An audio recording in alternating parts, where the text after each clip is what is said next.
Just like flour is the principal raw material for the making of cakes, so is wisdom the principal raw material for the making of kings. And kings here means leaders, the making of leaders. You never have a piece of cake without flour.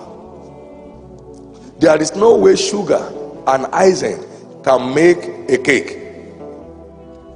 They are to decorate the cake. The real cake is what? Made of flour.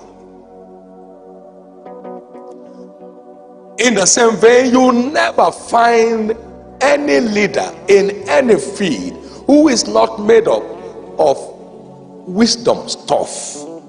Say with me, wisdom. And now, I'd like you to please listen here, because this will help us a lot.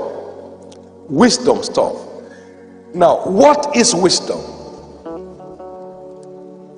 And let's pick it from the mouth of wisdom himself, Jesus Christ, who is the wisdom and the power of God. The whole world was ajar by his wisdom. What wisdom is it that's given him? That both the wind and the storm obey his voice, and such mighty works are done by his hand. Matthew 13:54, Mark 6:2. So that qualifies him to be the wisdom of God in human flesh. What is Jesus' definition of wisdom? Matthew 7:24-28. He said, whosoever heareth these sayings of mine and doeth them, I will liken him unto a wise man which is built his house upon the rock. I will liken him unto a wise man. Who is a wise man?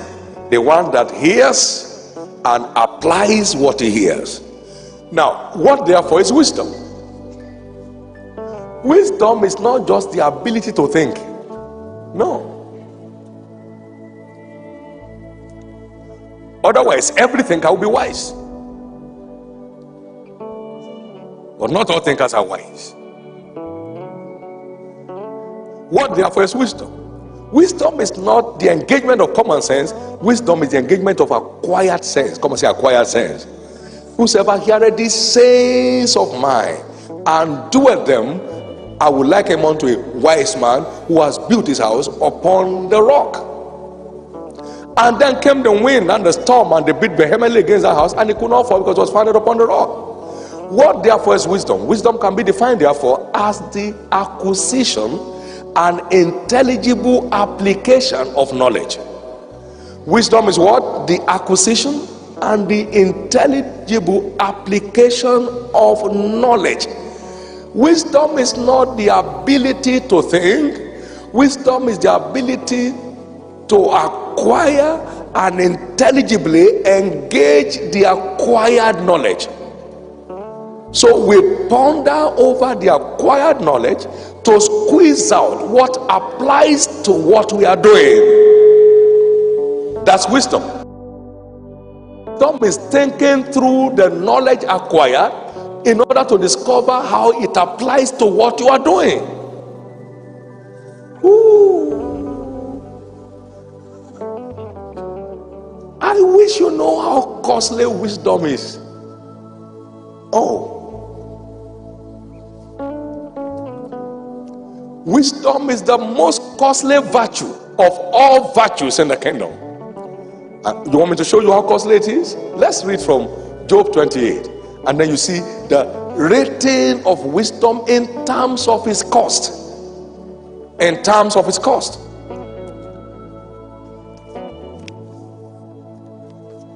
Now, talking about wisdom, he said, but where shall wisdom be found? Verse 12. Job 28 verse 12. And where is the place of understanding? Man knoweth not the price thereof. Hello. So it carries a price. Neither is it found in the land of the living as a treasure. You know, you can dig out gold, you can dig out diamond, but you can't dig out wisdom from the earth. He binded the flood. Now he went on and said, the deep said it is not with me, the sea said it is not with me. It cannot be gotten for gold, neither shall silver be weighed for the price thereof. It cannot be valued with the gold of Ophir, and the precious onyx or the sapphire. The gold and the crystal shall not equal it, and the exchange of it shall not be for pure gold. No mention shall be made of coral or of pearls, for the price of wisdom is above rubies. I'll stop there, verse 18. It's a most costly virtue because its treasure is most valuable. That's why it should not be mistaken for common sense. It's a quiet sense. It's a most costly virtue. That's why people pass by without being able to buy.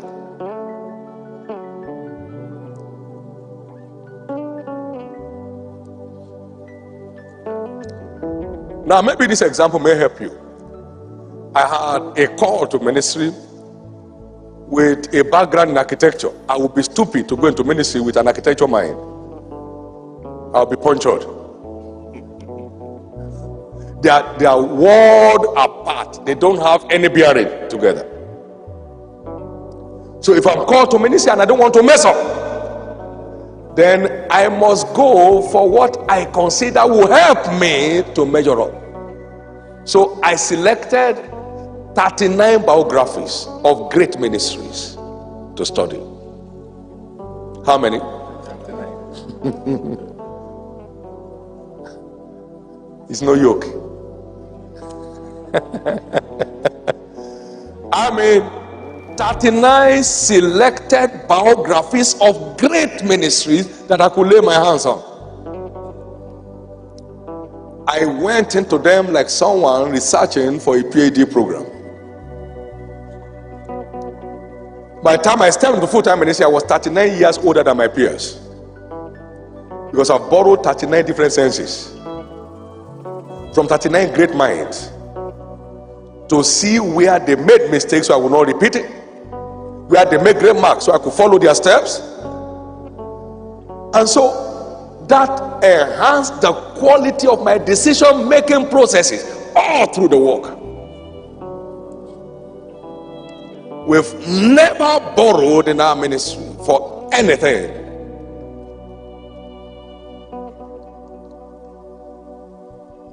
Those great minds schooled me into management of ministry affairs. From their stories, I found their secrets. Hello. I never came into ministry with common sense. I came in with acquired sense and a commitment to apply them as they apply in the various stages of my assignment.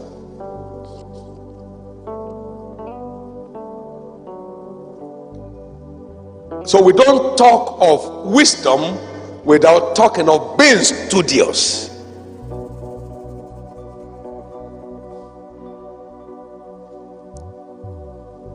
It is your studious engagement that empowers you to walk in wisdom. Because wisdom is not thinking of what you think is right, but what is proven to be right. Come on, say proven. You know, the quality of your academic paper is a function of the quality of your references, isn't it? Nobody will agree you are thinking except to tell us how others have thought in the same school.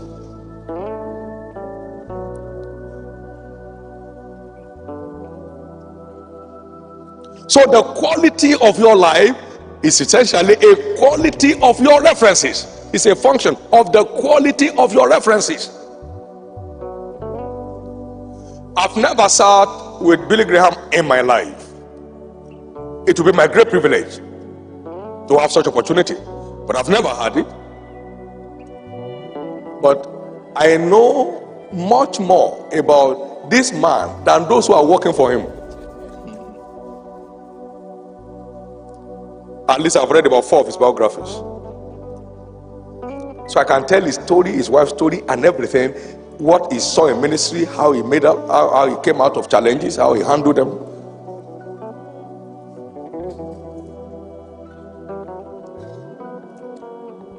Wisdom is not a cheap commodity.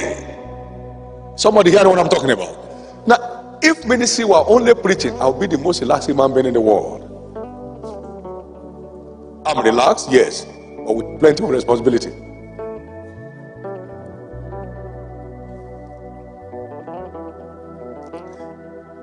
That's why I have come to conclude, by my opportune access to the secrets of many great lives, that every leader is a reader, and every committed reader is a potential leader. Every leader is a reader, because it's the engagement of the senses of others that makes him to make sense.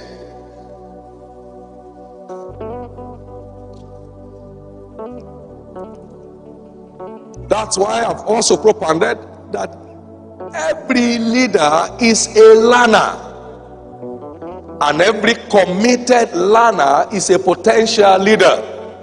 Abraham Lincoln said, I don't think much of a man who is not wiser today than he was yesterday. Henry Ford said, when you stop learning, you are old, whether at 20 or at 80. And when you keep learning, you are young, whether at 80 or at 20. He said the best thing to do is to keep your mind young. And through the art of learning, or a commitment to a lifelong learning. I walked into the office of Kenneth Hagin in 1997. And then here he was, reading the book of T.L. Osborne. Reading. After writing all those books in his life, he was reading another author, 1997.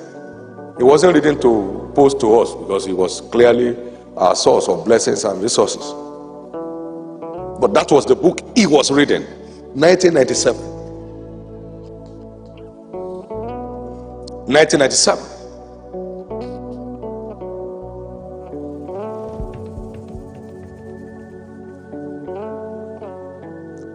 Today you can find a lot of Christian books without references. There is no academic book of worth without cross references. If it doesn't have it, it doesn't hold water. So most of the things people find don't have, they are not proven. They are mere hypotheses. They are not proven.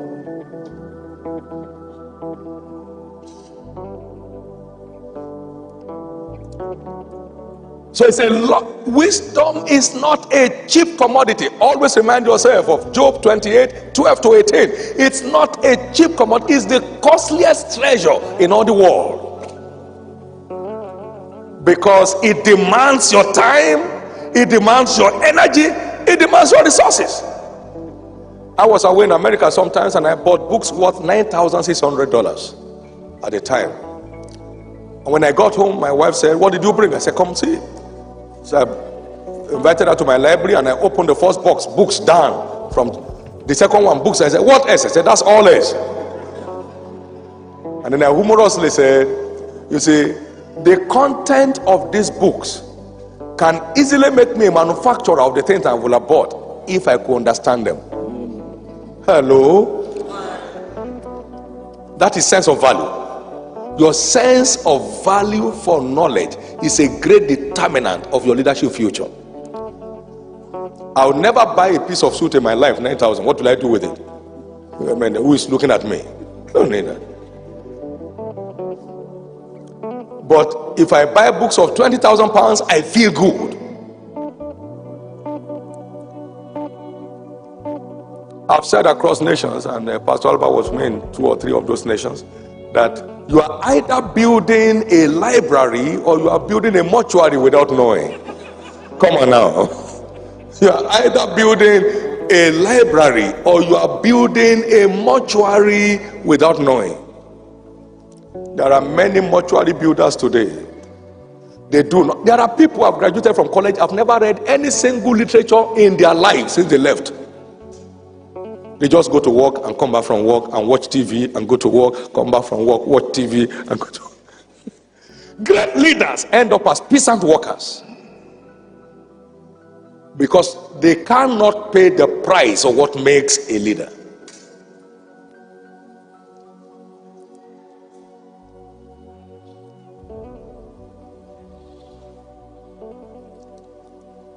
Please note from here, wisdom is not a cheap commodity.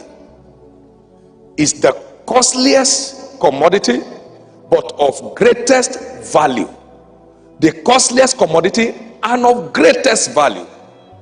Let me share with you the story of two great people that have inspired me a lot. The one of them is Benjamin Franklin. Benjamin Franklin had only 2 years formal education. How many years? 2 years. Only 2 years formal education. And this young man was an apprentice in a printing shop. And so in those days, they used to give them money for food. This is your lunch money, go and eat. He would save the money for lunch today, lunch tomorrow, until it's enough to buy a book he has seen. So he would go fasting for knowledge. Fasting for what? So he was doing without lunch to buy books. Is that cheap? And suddenly, the lion in him began to rise. Today, Benjamin Franklin is a great name in American history. Benjamin Franklin founded the University of Pennsylvania, which is still rated number 15th university in the world as a 2008 rating. It was founded 1786. Benjamin Franklin developed himself to become a scientist. He founded the thunder arrestor science, engineering. He invented it. Thunder was killing people for free. He sat down and found a way of tapping that energy and earthing it. 2 years from education. You know how many years you have gone to school in your life?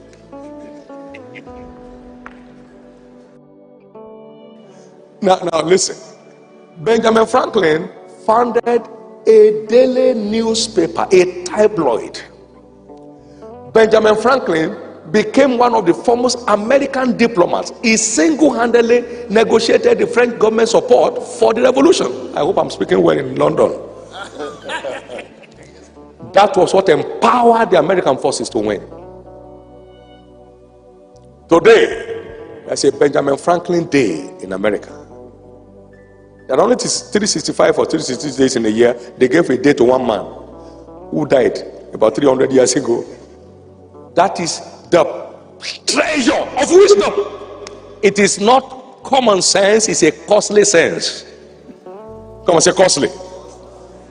Wisdom is not common sense, it's costly sense. Very costly sense. Very costly sense. Benjamin Franklin read his way into greatness. He read his way into leadership. He wasn't waiting and wishing for it, he was working at it. How can someone with a 2-year formal education found a university that is still relevant today? From 1786. Oh, this is a very lazy generation. We just lay by and waiting for things to happen. We are killed by pleasure. Killed by pleasure.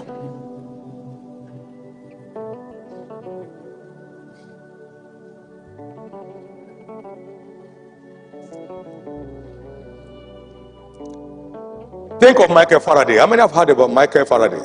Now I'm talking about these folks because they are believers. But they did not abuse the faith. Most of us are abusing the faith. I said, God, come and cook for me. Thank you, Jesus. Cook for me now. God, drive me to work. I don't feel like driving today.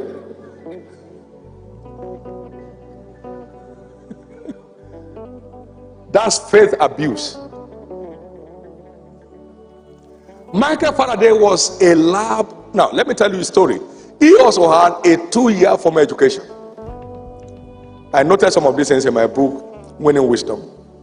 Now, you see, Michael Faraday was also a printing apprentice. It was a booming business in their days, so people learned how to be a printer. So he was there. But every time scientists exhibited their experiment, in those days they were going about not watching film and videos and movies like today. It was a knowledge era. Come on, say knowledge era. Scientists will come in and exhibit the experiment. People pay to enter to watch. Michael Faraday was paying to enter. Small boy, what will he do with science? Now, there was this great physicist in his time. They call him Humphrey Davis. Humphrey Davis was a professor. And then Michael Faraday went to one of those exhibitions and took note. Now, for him to take note with only 2 years of education, he must have equipped himself. To even understand the professor, he must have equipped himself. I mean, understand what I'm saying? Now, Michael Faraday binded the notes and sent it to this professor, just to satisfy his printing and then all that, how much he enjoyed the lecture. So one time, a time came when the lab attendant of this professor left, and this man needed a lab attendant. Then he remembered a boy gave him a binded note of his lecture one time. He said this boy may be interested in being a lab attendant. So he rode on his horseback to trace the address, and he found Michael Faraday. Would you mind being my lab attendant? Oh, with all pleasure. So Michael Faraday was a lab attendant who grew to become a world-class physicist. Now listen to me. In his lifetime, Humphrey David began to be envious of the intellectual capacity of Michael Faraday. In fact, his biographer said he was reasoning more logically than Humphrey Davis. Well, to cut the long story short, you know the story if you're in the sciences, how great a name Michael Faraday made for himself in the field of science. Michael Faraday was not only a believer, he was also a preacher. But sold out to an undying quest for knowledge, and so earned his place in history. We don't talk of wisdom without knowledge. Now, let me say this. Wisdom is the principal raw material for the making of leaders, and knowledge is the principal raw material for the making of wisdom. So, leaders are made of applied knowledge. Come and say applied knowledge. Knowledge is not doing what you think. Knowledge is doing what you have discovered to be right. Doing what you have discovered to be right. And that's a lot of task. If anything can come out of Michael Faraday, there is something inside you. If anything can come out of Benjamin Franklin, there is something inside you. It's just to reorder your priorities. You see, students don't fail in school just because they are not intelligent. Most of the time they fail because they have wrong priorities. Say with me, wrong priorities. When he should be in the class, he's in town. When he should be in the library, he's in a party.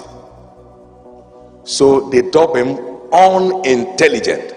Not because he has no sound intellect, but he has a wrong priority, which has eroded his capacity to learn. So when you misplace your priority in your quest for leadership, you fail to become one. Knowledge is key.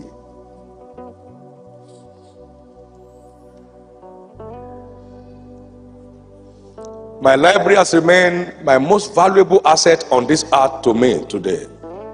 And where I'm sitting down here, if I need a book, I can tell them where to go check for it. Check for this here. Yes, shelf 4. Yes, line 2. Check here. You find around 8. Bring it for me.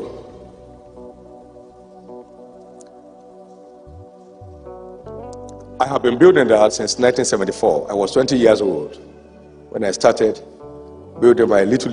I didn't know it was library. I just knew it was the love for reading. Using money to buy things that when you see the price on them today, you wonder whether they stole it because of how little they were selling for that time. The first public lecture that was held at Covenant University, the professor asked for opportunity to visit my library. The text he used for that lecture, the main text he used, was from my library. I'm not in academics. Now you understand what I'm saying? It's so important for you not to buy books for decoration. You know, Encyclopedia Britannica. And then you sit and then take a biro. Then they take a picture. And yet there is nothing. He has never opened it. If you open the book, they are stiff. The books are stiff. They have never been opened since the day they were decorated. That's not it. If you truly have a quest for spiritual growth, then go for spiritual resources. You have a quest for breakthroughs in business, go for material that will help you actualize it.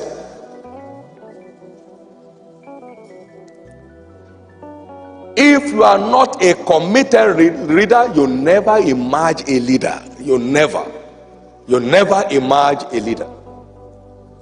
I pray that somebody here this morning has heard something.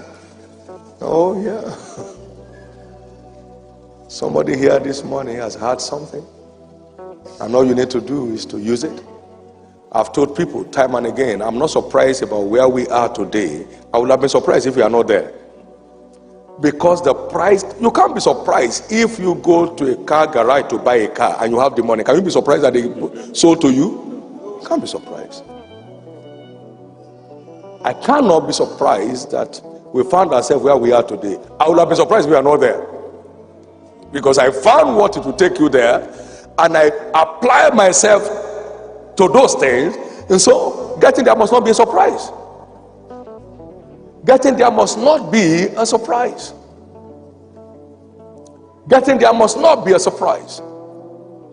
Now, for instance, we are presently building a second university called Landmark University with agriculture as its main anchor, and for that reason I had to send a team plus myself to Israel to go and check on 19 agricultural and research settlements in Israel to buy into their knowledge with all the available documents and resource materials in building what is going to start next year, October.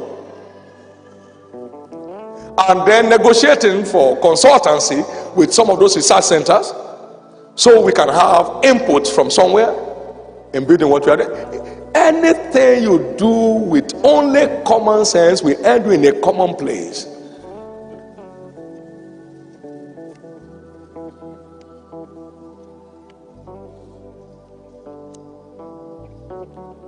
Now I'm going to be providing leadership for an agricultural development program, so I need to be educated so that nobody confuses me.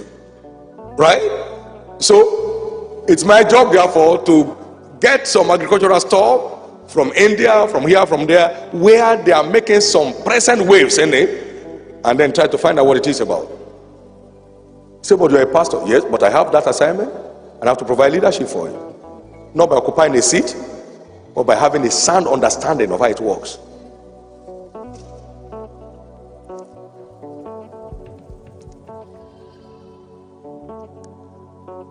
I told them at Covenant University, I said in 10 years of its existence, it will emerge a world-acclaimed university. It's happening. 10 years. They're only 7 years now. And everybody's talking. Why? Because the requirements have been met, the results must follow. Hello. Is somebody still here?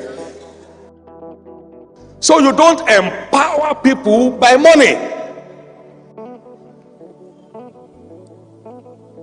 Gold, silver, diamond, rubies will never be a substitute for wisdom. The real treasure that guarantees a great future is wisdom, and it's acquired with the price of high-level self-discipline. High-level self-discipline. Somebody has asked me, how do you get time to read? How many want to ask that question here? Okay, good. Now, my answer is, how do you get time to eat? Because what eating is to you is what reading is to me. There's a bag that travels with me everywhere I go. It's a bag of books, the books of the hour, the one to check out on.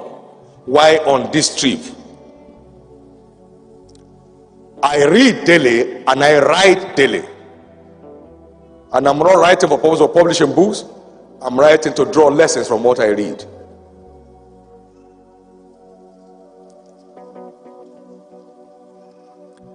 There is nothing wrong with prayer, just that it's not a substitute for this. You can pray to acquire skill at a higher rate, but it will not be equal to skill.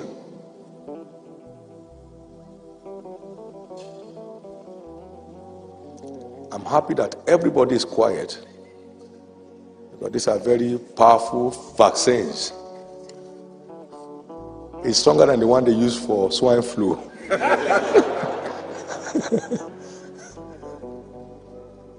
This is to cure live flu.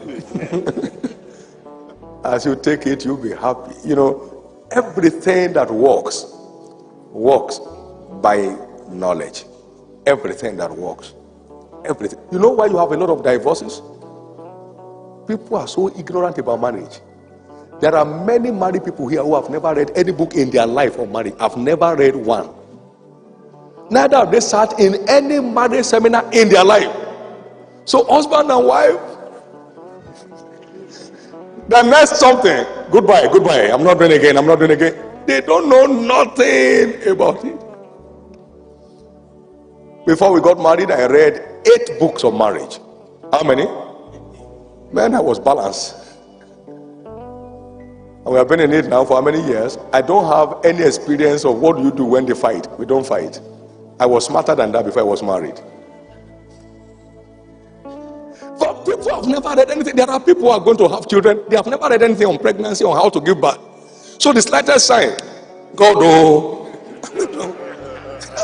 he doesn't know nothing. He's never read nothing. There are people who have never read anything on child raising. They're just producing children. They are just producing. They have never read nothing. You see, you can never be a leader in anything you are not willing to learn. Hello.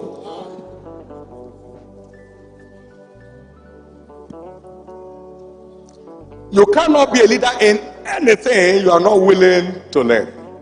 In fact, it's your commitment to learning that brings out the leader in you in that field.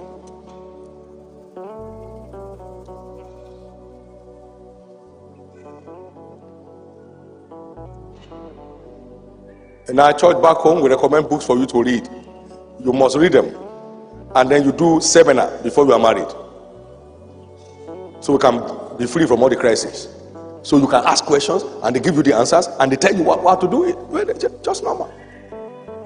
You don't come tomorrow and say, okay, I'm not satisfied. You must be satisfied. You must be satisfied.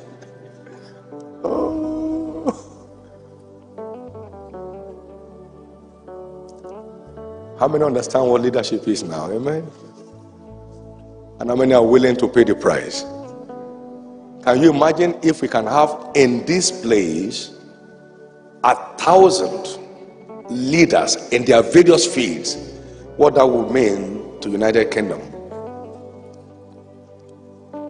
What that will mean to the nations where you have come from? It will mean heaven on earth. Imagine that we now have 2,000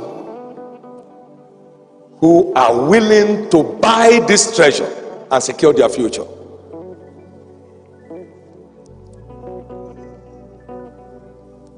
It's a way it works everywhere. You can't therefore wish leadership. You work at leadership. You can't wish it. You can't wish it. You work at it. In the second segment, I'll be speaking on the ultimate prize of leadership. Thank you, Jesus. Someone excited this morning? Wave your right hand to God and just thank him for anything you may have learned while you are here. Let's stand to our feet. Thank him for anything you may have learned in the course of this first segment.